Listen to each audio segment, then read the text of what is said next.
Hi everyone, this is Kai, and in this video we'll be discussing the next new moon, which happens in the first degree of Sagittarius, and it's worth mentioning that the next 5 new moons, if I'm not mistaken, happen in the first degree of their sign.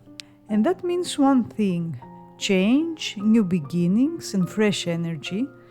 And the tarot card for this new moon, which by the way is associated with the time period between November the 23rd to December the 2nd, is the Eight of Wands.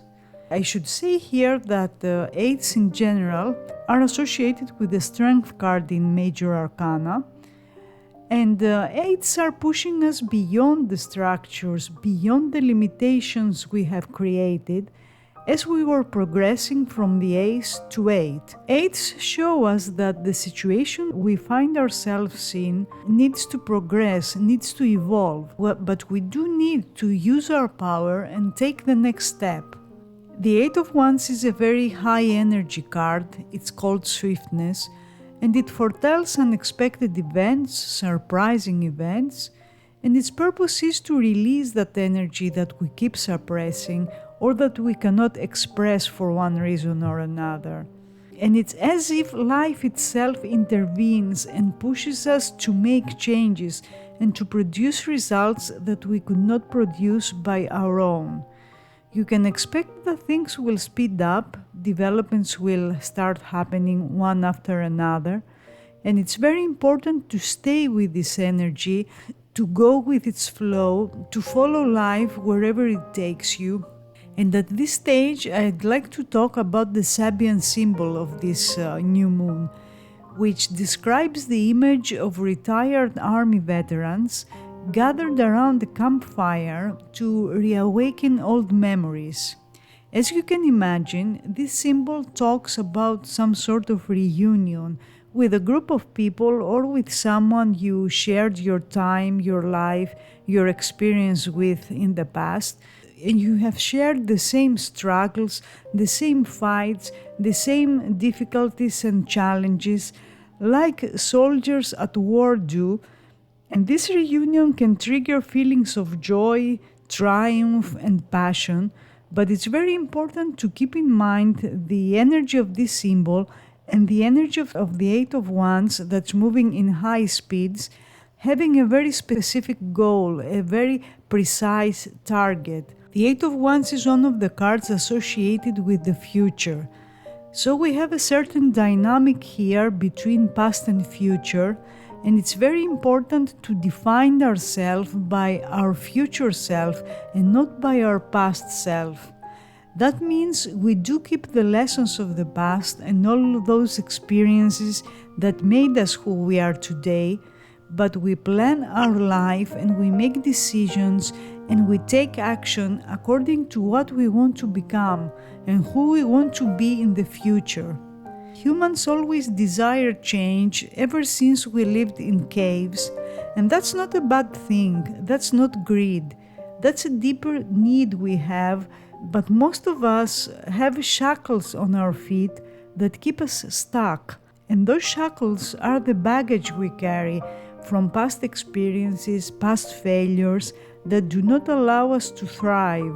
This new moon, which falls on the sign of Sagittarius, and I remind you here that Sagittarius is the future too, it represents our visions, so that too tells us that we should act according to what we want to be. And what this decision will do for us is to magnetize the people and the situations we need that will get us there. Another thing that the Eight of Wands tells us is that we need to let the energy lead us, to go where the energy takes us, because usually what we do in our everyday life is that we are trying so hard to control situations, to control other people, to force things to happen according to our concepts, according to our needs, and in that way we get really tired, really exhausted, because we are basically exhausting our energy. That's why we often feel so emotionally drained, because of all this excessive effort to make someone to do something we want, or to control life and to control other people in a way that's very rigid. Of course, that rarely works because people will do what they want to do, regardless of what we want them to do, as everyone has their own plans, their own life, which at times is not aligned with ours. And then we get into power struggles that drain our energy. But if we let things unfold without trying to manage and micromanage everything, all this energy we spend in trying to control things is suddenly being released, and it immediately becomes available for us to use it in other things that will take us forward. So think of this new moon and every new moon like a new door that's opening in front of you, a door that will take you to the future, to a new beginning that the first degree of each sign represents.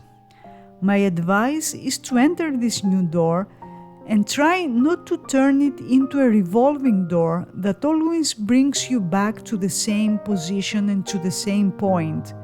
Take a step and then take another step and then take a third step, and in that process you will understand yourself better and also the person that you have in front of you.